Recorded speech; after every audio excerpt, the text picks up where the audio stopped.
Hi, this is Caitlin, and I'm going to give you a little bit of an overview on Rubicon Atlas today. As you can see, I've got my little headset here and we're ready to go. So to get to Rubicon Atlas, you can do it a couple of different ways. There's a link off the district website, or you can just type in, like right here, nsbsd.rubiconatlas.org, and you don't have to worry about any of this business, just right up here at the top. And you'll see that below on your screen here too. Okay, once you get here, what you'll need to do is find your name in the drop-down, and you should all be in the drop-down. So you'll go ahead and scroll down, and as you can see, they're in ABC order by your last name. So I did a little trick here, put some A's in front of mine, and then you'll type in your password. So for you, if it's the first time that you're logging in, your default password is MAP, lowercase m-a-p. Once you log in the first time, you'll be prompted to change that. So you'll type in your login, and then hit login, and we'll wait for it a little bit. Okay, so while we're waiting for that, let me tell you a little bit about Rubicon. Rubicon, think of it like a digital bookcase for our curriculum. It used to be that in the curriculum office and in classrooms you would see binders, and the binders would have printouts of what was expected for teachers, scope and sequence documentation, and the like. Now that's helpful and it's handy, and we all like to have resources, but the thing about that is it's very hard to change. So if I'm teaching 4th grade and I have a really great way to tailor a science lesson, I write it in my curriculum binder, and then it goes back on my shelf. And none of the other 4th grade teachers ever know about the great thing that I was doing that worked so well with my kids. So one of the benefits of Rubicon, and one of the reasons we have it, is so that we have transparency. We can kind of see what we're all doing, and then we can really benefit from the best of every single person's teaching. So as you can see here now, I've landed in sort of the home zone. And yours might be just completely blank in this center area. Mine, you can see I have some different things going on here. You can personalize that, and we'll go ahead and we'll get there in a little bit, but just so that you don't forget, you can see here right in the corner it says personalize. That's how you change what you're seeing in this particular piece. Okay, so outside of that, you'll see that there's a pane or a panel on the left-hand side of the screen, and there's also a pane across the top of the screen. We're going to start with the left-hand side, and this is the Communications Commons, and you can see there's a hover box there that says Communication Commons. This is where communication within Rubicon happens. So the top little one, this is the Communications channel, and if I open that up, I can see that a little bit of what's been going on within Rubicon, and you will get things that pertain to the grade levels and content areas that you teach as soon as we link you to those specific courses. So you may not have anything in there right now. Okay, the next one down is the activity channel. And this just lets us know who's been making changes to what. Like I said, this is very transparent, and so if someone's working on a 4th grade unit, all of us that are 4th grade teachers would be able to see that. So it's really beneficial in a lot of ways. And as you can see, it's a little bit slow today. Might have to take my word for it. The next one down is the school channel. And this is where myself or some of the other system admins, we can send messages to everybody school-wide. So at in-service time, if there's information that everybody needs, then, let me just refresh that a little bit here, then we're able to do that. And it looks like I'm actually getting activity here and not the school channel. Oh, goodness sakes. Let's try this again.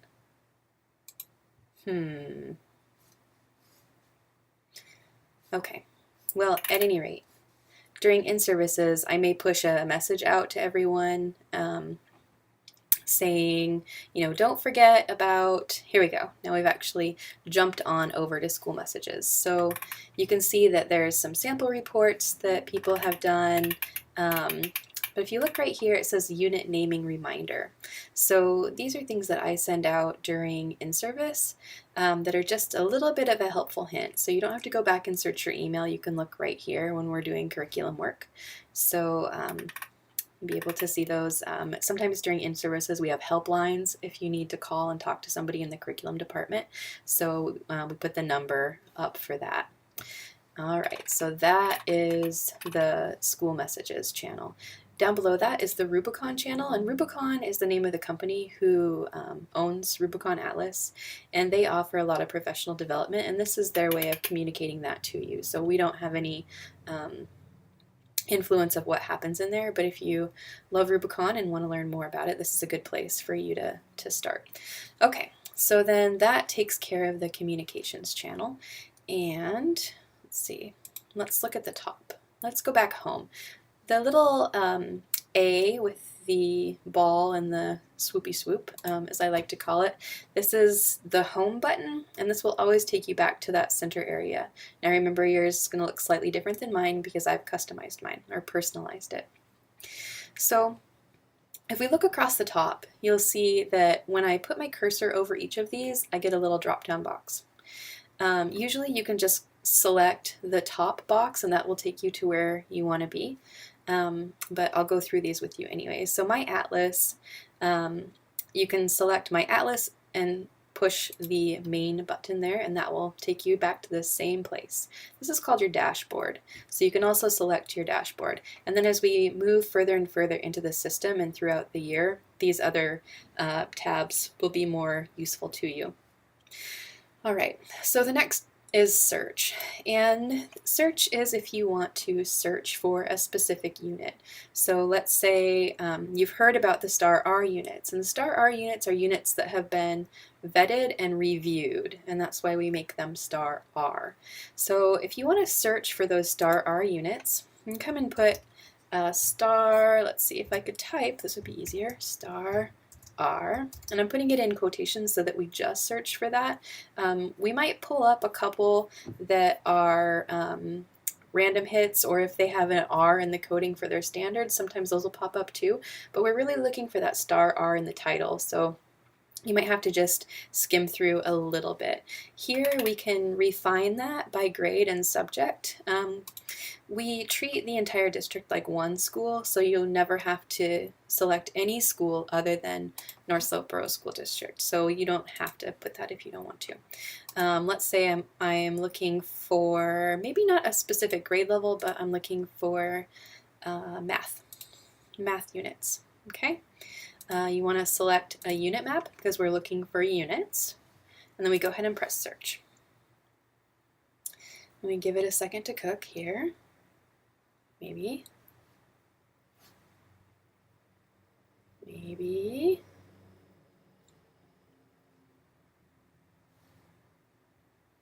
Those of you that think we have super high speed internet in Barrow, here you go. Here's the super high speed internet. All right. Okay. So let's see here. Looking for star R. Okay, and you see here that there's some R that is showing up in red because that's what we were searching for, although that is in their descriptions and their standards. So we're really looking for when we see it in the title here. So here's one that's a star R, here's a couple others that are star R, and if I wanted to look at those, I would just click right on that title and it would take me to the specific unit. So when we're looking for a specific unit about a specific thing or in a specific grade level, this is where we want to look. Okay, so the next tab over is Develop, and I'm not going to show you that one right now. I'm going to make a whole separate video about Develop. Develop is when you're actually going in and creating units, and for the purposes of today, I want to give you more of an overview. So we're going to work on that later, and let's skip over to Browse. So you might be wondering, okay, so there's units in Rubicon and you say it's like a digital bookcase, but how are things organized? So Browse is a good way to see the overall organization within Rubicon.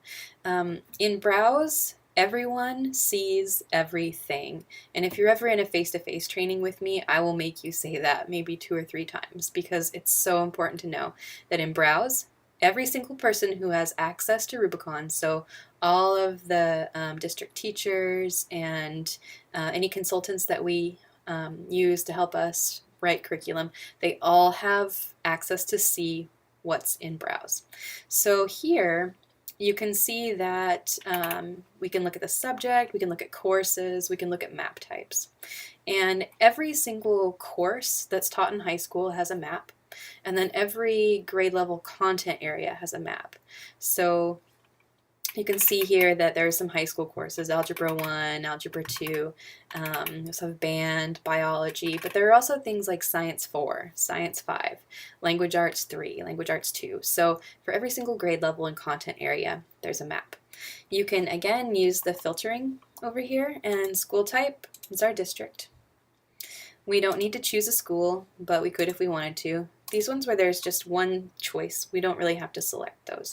But we can filter by grades. So let's say I'm a 4th grade teacher again. Just today I feel like teaching 4th grade. I want to look at every single 4th grade map to see what's in there. So here, map type, this is pretty important. We have 3 different types of maps. We have district macro maps, which are mostly just used by the curriculum development team right now, and those are sort of broad ideas about what's happening throughout the year. And then we have our unit maps, and that's where the units are going to actually live that teachers are developing. So you can look for unit maps, and then we go ahead and hit browse. And then I should see only 4th grade here in just a second. Okay, so you can see there's dance, drama, language arts, media, music, science, social studies, and visual arts. All right, and for some reason I'm not seeing mathematics. We'll have to figure out where that went. All right, so if I want to look at language arts 4, I can go ahead and open it up.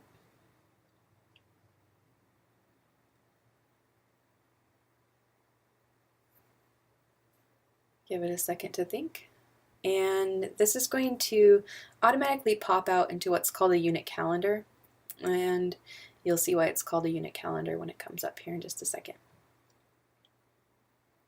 And again, because I'm in Browse, I don't have to request special permission to see any of these maps because I can see everything.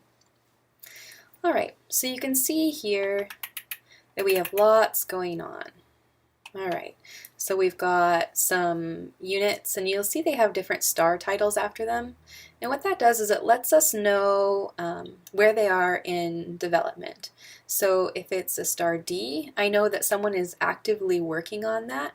And I probably shouldn't look at it yet because it's not mine, I'm not working with them, and it's not done. It's just in the very, very beginning processes. So we've got a couple here that are star D. Something with a TR2 means it's ready to be reviewed again, and that's for the review team so that we know that the unit authors have made changes and they want us to review it again. Here we've got a star R. Remember, that means that it's reviewed and it's vetted and anyone can teach this unit. And then we have some here that don't have a designator, so I'm not really sure what's going on with those. I might look at them just to see what's going on, but likely they're not ready. As you can see, we have a lot of different things going on here, and that's why we have the coding system, so that I can know and you can know the units that are ready to be taught and the units that people are still working on. So that is Browse. Now the Reports tab, we might get into that a little bit further on in the year. There are things we can do like scope and sequence, and if any of you are a curriculum nerd like me, that would be exciting to you. So we'll see about doing that later on in the year. The next section, though, I think would be probably pretty helpful for you. This is the references section. And if you just click on references, you'll get to our school references. You can also do that by going to school references right here. So you can either click references or school references. All of the other things here, we don't have a say over. The other ones are populated by Rubicon. So while it is good information, it's not things that the district has specifically, asked to have on there. So here you can see we've got adopted standards. We have the 5-year plan, which is basically a document that goes over where do we expect to be in 5 years, and we're actually making changes and updating that because 5 years have passed and now we're at year 6. There are also video tutorials that Atlas has done. And then we have links to the CAME website, how to create performance assessments. You'll see there's all kinds of things on here that would be helpful to you as you work through developing your unit and teaching units that are in Rubicon. Okay, so just scrolling down to kind of give you an overview of what's going on here. All right, so that is the References tab. Now, if you're wondering about the standards, if you want to look at the standards, or maybe you have questions about the ILF and you want to see that all in one place, you can drop down to Adopted Standards right here. And you can use the handy dandy drop downs. One of the many things that I like about Rubicon is that when I think about our standards or using them or putting them into units, it's so seamless because we are able to just sort of drop down and choose things. We don't have to go find a file, copy, paste, all that kind of business that used to have to happen years ago. So you can see there are a lot of standards in here. And I'll take a minute and just kind of explain some of this to you. So do you see the ones that say NSBSD colon, and then there's a content area? So these are OUs and EQs, overarching understandings and essential questions that have been developed by these content areas. And so if you, and those are like the big ideas that that cut across all grade levels that we're working to kind of build around. So if you want to poke around within those, go ahead and select those. And then here we have the ILF, both the OUs and EQs, and then the performance expectations for each of those realms. The NGSS is in here, new language arts and math standards are in here, the old GLEs are in here for areas where we don't have new standards. The Alaska content standards are in here, the early learning guidelines, cultural standards, PE, common career technical core, it's all in here. So if you want to look at that, you can just choose something from the drop down. So if I'm wondering about what these OUs and EQs are all about. So let's go ahead and take language arts. You'll see it just kind of populates, and then while it thinks, let's see here. I don't have to choose a benchmark level because these are all K through 12, so hopefully everything will just show up down below. There we go. Okay.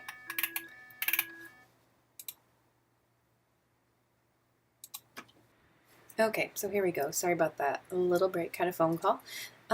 Here we're looking at the language arts OUs and EQs, just to kind of get an idea of what these might look like in the system. So here, our first one, knowing the structure of a language facilitates meaning. So this is a really great example of an OU. It's something that we can talk about with students at all levels, and then there are further questions that help us get to that understanding. So how does language help us communicate and understand? It's not really a yes or no answer. Sometimes these are a little bit provocative, and they're meant to encourage and engender discussion in the classroom. And we can kind of get into the nuts and bolts of understanding by design, but not today, because this is just supposed to be a quick and dirty overview. All right, so that is the references section. Communities, we don't really use this. This is Rubicon. There are exemplar units, and they have information about PLCs and public sites and service learning. The support tab, I do really suggest that you go here. So I can't make a video about everything, nor am I qualified to, and you probably would get very, very sick of me. So there are some really great videos and tutorials within Atlas itself that I suggest that you check out when you get a chance. All right, so you'll see that there is, maybe if the internet is going to connect for us, maybe. All right, so you can see over here on the left-hand side, there's a menu of different things that you can do, and so yeah, I try taking a little tour, see if the FAQs are helpful to you, and check this out when you have time. And then, lucky you do not have an admin tab, so we're not even going to go there. But that is it. Let me just take you back quickly to your dashboard so we can talk about personalizing that a little bit. So I have this business here. This is called a Wordle, and it just lets me know what people are searching for, so I can kind of get an idea of what's popular, and maybe if people are searching for a specific thing, it might help me know what we need to do on the curriculum side of things. So let's go ahead and go to personalize, and that should bring up a pop-up for you. So here I have some things on my panel that are reports that I made that I saved. They're things that I like to look at, but you probably don't want to look at those, so you can have whatever you want on yours. Go to available panels, and this just gives you some options for things that you might want to have, and you can have some of these, you can have none of them, you can have whatever makes sense to you. Alright, so that is how you do that. Let's see here. Yeah, well, let's go ahead and close. I want to show you another thing. You might have gotten or started to get a lot of emails from Rubicon itself. If you go ahead and select My Settings right here, just go ahead and click on that, and I'm going to show you a little bit how to really tailor the emails that you do get. So if you need to change your password, you can do it here. If you want to change your email address, or maybe the person put it in wrong, I'm sorry, that was me. Hopefully I got it right. But if you want to change that, here you go. And then this part here at the bottom, this notification preferences, this is really where you can fine-tune the emails that you get from Rubicon, so you don't have to have too many. So you can see here, it's always, never, daily, weekly. So when a new course is assigned to you, I never want to know. You might want to know. You probably do want to know. But I'm on a lot of courses, and so that's too many emails for me. But if I'm a 4th grade teacher and someone assigns 4th grade science to me, I want to know, so I would probably select always. If your course is updated, when do you want to know? If you have favorite units, when are they being updated? When people share, you can go ahead and read through this. I do want to tell you though that you have to select Save My Settings. Otherwise it's not going to save, and you're still going to get a lot of emails. So that is that, and thank you for your time, and if you have questions, go ahead and send me an email or give me a call, and we'll do, I'll do my best to help, and look for more Atlas training videos as the year progresses. Thanks.